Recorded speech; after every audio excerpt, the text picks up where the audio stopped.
Hello everyone. बच्चों, आज हम बात करेंगे रूसी क्रांति की। रूसी क्रांति के बारे में पहले हम थोड़ा जानते हैं। सन 1917 की रूस की क्रांति विश्व इतिहास की सबसे महत्वपूर्ण घटनाओं में से एक है। इसके परिणाम स्वरूप रूस के जार के स्वेच्छाचारी शासन का अंत हुआ और रूसी सोवियत संघात्मक समाजवादी गणराज्य की स्थापना हुई। यह क्रांति दो भागों में हुई, मार्च 1917 में और अक्टूबर 1917 में। पहले क्रांति के फलस्वरूप सम्राट को पद त्यागने के लिए विवश होना पड़ा और अस्थायी सरकार बनी, लेकिन अक्टूबर की क्रांति के फलस्वरूप अस्थायी सरकार को हटाकर वोल्शेविक सरकार यानी कम्युनिस्ट सरकार की स्थापना की गई। बच्चों, जो ये क्रांति है, रूस की क्रांति, ये 1917 की जो रूस की क्रांति है, ये 20वीं सदी के विश्व इतिहास की सबसे महत्वपूर्ण है। 1789 ईस्वी में फ्रांस की राजक्रांति ने स्वतंत्रता, समानता और भ्रातृत्व की भावना का प्रचार किया। यूरोप में जनजीवन को गहरे स्तर पर प्रभावित किया। रूसी क्रांति की व्यापकता अब तक की सभी राजनीतिक घटनाओं की तुलना में सबसे बड़ी है।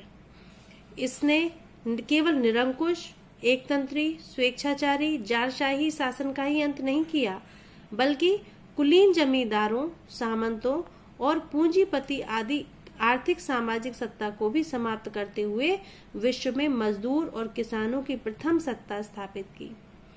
मार्क्स द्वारा प्रतिपादित वैज्ञानिक समाजवाद की विचारधारा को भी पहली बार रूसी क्रांति ने ही प्रदान किया था। इस क्रांति ने समाजवादी व्यवस्था को स्थापित करके स्वयं को इस व्यवस्था के जनक के रूप में स्थापित किया। यह विचारधारा 1917 के बाद इतनी शक्तिशाली हो गई थी कि 1950 तक लगभग आधा विश्व इसके अंतर्गत आ चुका था। क्रांति के बाद का विश्व इतिहास कुछ इस तरीके से गतिशील हुआ कि या तो इसके प्रचार के सभी पक्ष में आ गए अथवा इसके प्रसार के विरुद्ध हो गए। रूसी क्रांति का जो जनक है, उनको वो लेनिन को कहा जाता है, जिन्होंने रूस की क्रांति में एक बहुत ही महत्वपूर्ण भूमिका निभाई है। बच्चों, इस लेसन के 5 पार्ट हैं। इससे पहले हम अपने वीडियो में एक पार्ट पढ़ चुके हैं और 4 पार्ट अभी और है रूसी क्रांति को मिलाकर। तो पांचों पार्टों को जब हम मिलाकर के पढ़ेंगे तो आपको समझ में आएगा।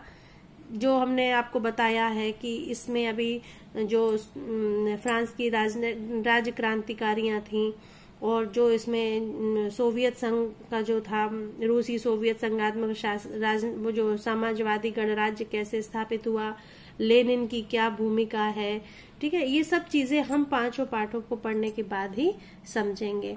तो हर वीडियो एक दूसरी वीडियो से लिंक रहेगी, इसलिए आप लोग हर वीडियो को बहुत ध्यान से देखें और समझें।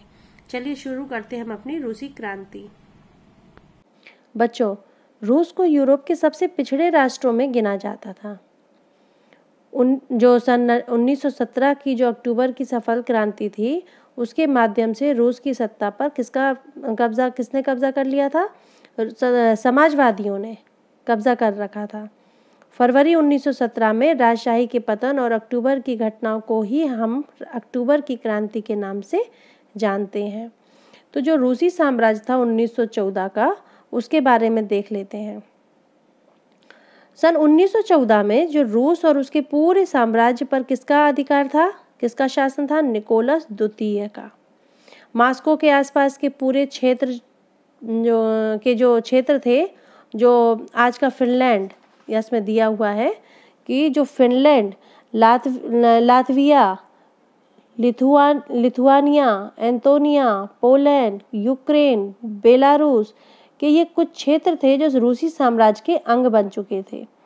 ये साम्राज्य प्रशांत महासागर में तक फैला हुआ था और इसके मध्य एशियाई राज्यों के साथ साथ जॉर्जिया, आर्मेनिया, ठीक है, अजरबैजान भी इसी साम्राज्य के अंतर्गत आते थे।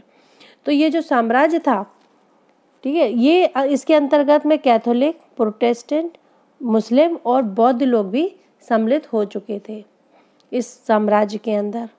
तो अब इसकी अर्थव्यवस्था पर क्या फ़र्क पड़ा और इसका समाज और अर्थव्यवस्था पर क्या फ़र्क पड़ा ये देखते हैं। अर्थव्यवस्था को अगर हम देखें तो 20वीं शताब्दी के जो प्रारंभ का समय था उसमें रूस की आबादी का एक बहुत बड़ा हिस्सा जो था वो कृषि क्षेत्र से जुड़ा हुआ था। रूसी साम्राज्य का लगभग कितने प्रतिशत जनता कृषि पर निर्भर थी? 85%। ठीक है, वो इतनी सारी मतलब ये सब कृषि पर निर्भर थे। यूरोप के किसी भी देश में खेती पर आश्रित जनता का प्रतिशत इतना नहीं था जितना कि इस रूसी साम्राज्य के समय में था।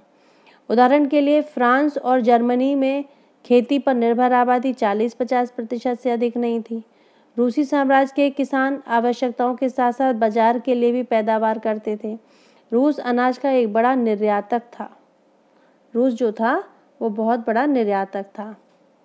उद्योग बहुत कम थे। सेंट पीटर्सबर्ग और मॉस्को जो प्रमुख औद्योगिक क्षेत्र थे, यहाँ अधिकांश उत्पादन कारीगर ही करते थे।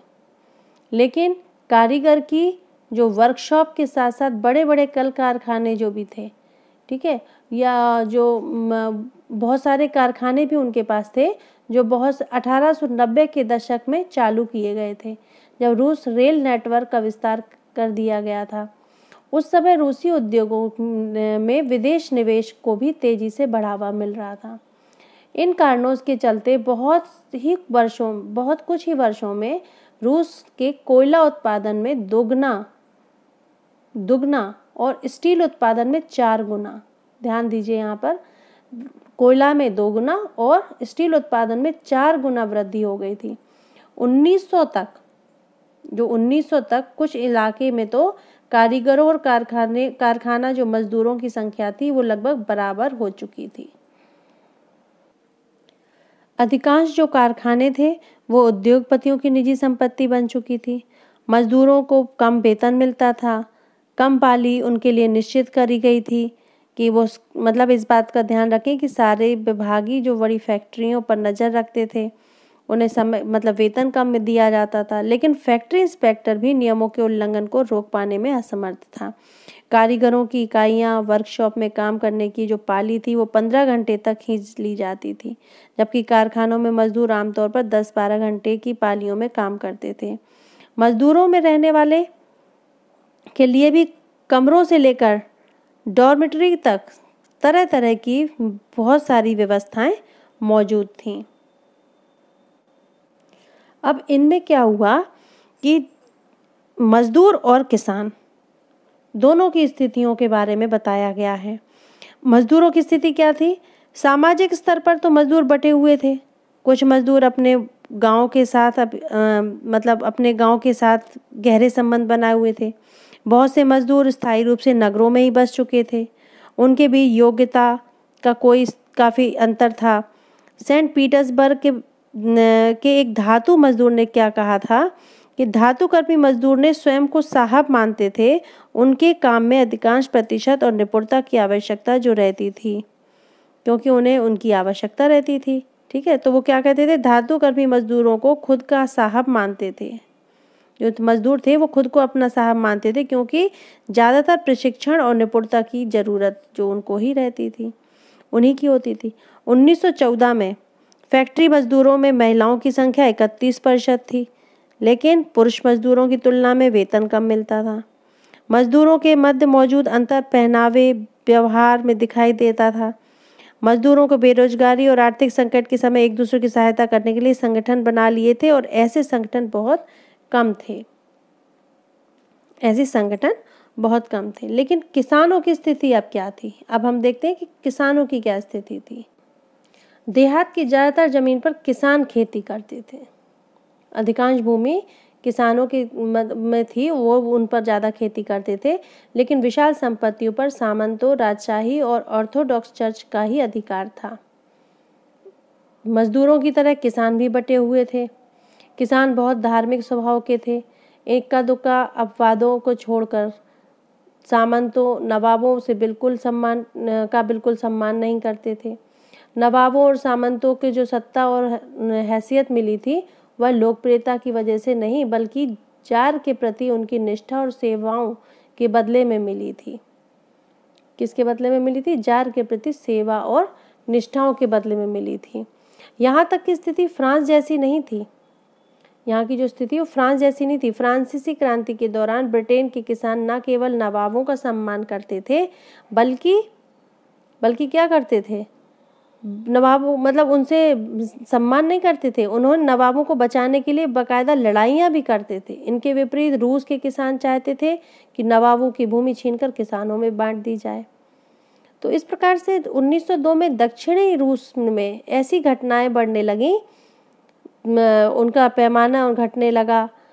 1905 में तो पूरे रूस में ही ऐसी घटनाएं होने लगीं। रूसी किसान थे वो यूरोप के शेष किसानों की तुलना में एक लिहाजे से अलग थे। यहाँ किसान समय समय पर पूरी भूमि में अपने को सौंप दिए, कम्यून मीर को सौंप देते थे और फिर कम्यून ही प्रत्येक परिवार की आवश्यकता के हिसाब से किसानों को भूमि बांट देता था। ये उनका बंटवारा ऐसे किया उन्होंने। ठीक है। रूस में समाजवाद में देखें 1914 से पहले रूस की सभी राजनीतिक पार्टियां गैर कानूनी थीं। मार्क्स के विचार को मानने वाले समाजवादियों ने सन 1898 में Russian social democracy work party का गठन किया। 1898 में, इसको आप अंडरलाइन करें, इसको ध्यान से नोट्स में लिखें। 1898 में Russian social democratic workers party का गठन हुआ। इस पार्टी को सरकार आतंक के कारण एक गैर कानूनी संगठन के रूप में काम करना पड़ता था। इस पार्टी का एक अखबार निकलता था, उसने मजदूरों को संगठित किया था और हड़ताल आदि कार्यक्रमों का नेतृत्व किया था। ये एक उग्र पार्टी थी। तो इस प्रकार से जो रूसी साम्राज्य था वो अपना मत रखते गए और उन्हें लगा कि वे क्रांति के नेतृत्व करेंगे और रूस अन्य देशों के मुकाबले कम समय में ही समाजवादी देश बन जाएगा। लेकिन 19वीं शताब्दी के अंत में रूस के ग्रामीण क्षेत्रों में समाजवादी काफ़ी सक्रिय थे। सन 1900 में उन्होंने सोशलिस्ट रिक्ल्यूनेशरी पार्टी का गठन किया। 1900 में सोशलिस्ट रेवोल्यूशनरी पार्टी यानी समाजवादी क्रांतिकारी पार्टी का गठन किया। इस पार्टी में किसानों को अधिकारों के लिए संघर्ष किया और मांग क्या की कि सामंतों के कब्जे वाली जमीन फौरन किसानों को सौंप दी जाए। लेकिन किसानों के प्रश्न पर सामाजिक लोकतंत्रवादी दल जो समाजवादी क्रांतिकारियों से सहमत नहीं थे। लेनिन का मानना था कि किसानों में एकजुटता नहीं है, वे बटे हुए हैं। कुछ किसान गरीब थे तो कुछ अमीर, कुछ मजदूरी करते थे तो कुछ पूंजीपति थे, तो नौकरों से खेती करवाते थे। इन आपसी मतभेदों के कारण सभी समाजवादी आंदोलन का हिस्सा नहीं हो सकते थे। संगठित रणनीति के प्रश्न पर पार्टी के गहरे मतभेद थे और व्लादिमीर लेनिन जो इसका मुखिया था, बोल्शेविक दल का जो मुखिया था व्लादिमीर लेनिन, सोचते थे कि जार यानी जो राजा है वो जैसे दमनकारी समाज में पार्टी अत्यंत अनुशासित होनी चाहिए, अपने सदस्यों की संख्या और स्तर पर पूर्ण नियंत्रण होना चाहिए इसका।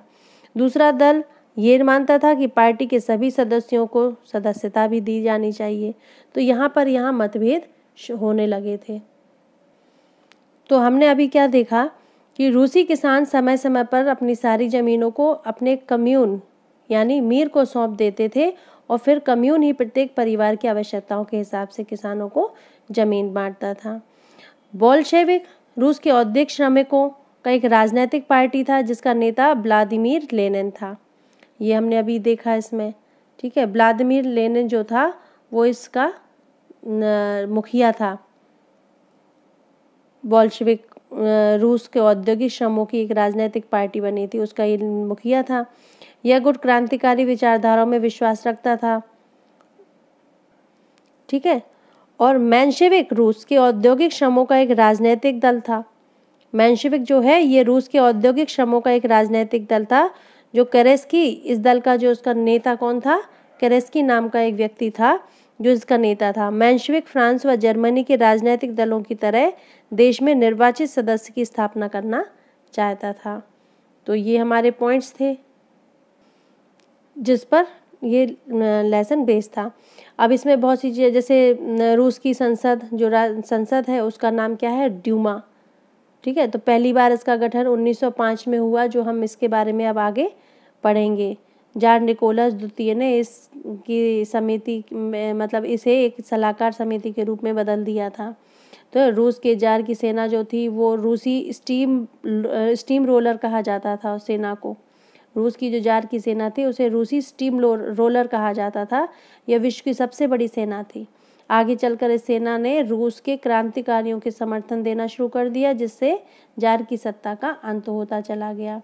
तो ये हम इस सब में अब आगे पढ़ेंगे कि कैसे 1917 में जो क्रांति हुई रूस की, इसके बाद इसका शासन का अंत ही हो गया। रूस की क्रांति का इनके शासन का अंत भी हो गया। तो स्टार्टिंग हमने अभी वहाँ से की है। अब ध्यान से आप लोग देखिए, इस पॉइंट्स को पढ़िए, इस वाले चैप्टर को आप ध्यान से पढ़िए। आगे हम 1905 की क्रांति के बारे में पढ़ेंगे। धन्यवाद।